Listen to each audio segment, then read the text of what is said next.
Indian IT కంపెనీలే Trump target.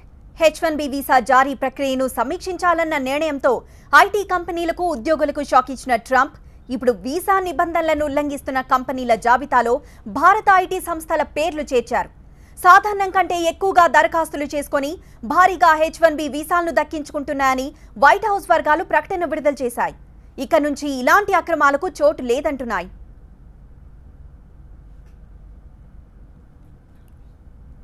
Infosys, TCS, Cognizant కంపెనీలు visa నిబంధనలను ఉల్లంఘిస్తున్నాయన్నారు వైట్ హౌస్ అధికారులు. సాధారణం కంటే ఎక్కువ దరఖాస్తులు చేసుకొని అధిక H1B వీసాలు పొందుతున్నాయని మండిపడ్డారు. అంతేకాదు, సాధారణం కంటే తక్కువ జీతాలిస్తూ అమెరికన్ ఉద్యోగులకు అన్యాయం చేస్తున్నాయంటూ మండిపడింది ట్రంప్ సర్కార్. తాజా ఎగ్జిక్యూటివ్ ఆర్డర్తో వీటన్నింటికీ చెక్ పడుతుందంటున్నారు. ఇప్పటివరకు H1B వీసాలను అధికంగా పొందుతున్న కంపెనీల్లో ఇన్ఫోసిస్, కాగ్నిజెంట్, TCS కంపెనీలు ముందున్నాయి.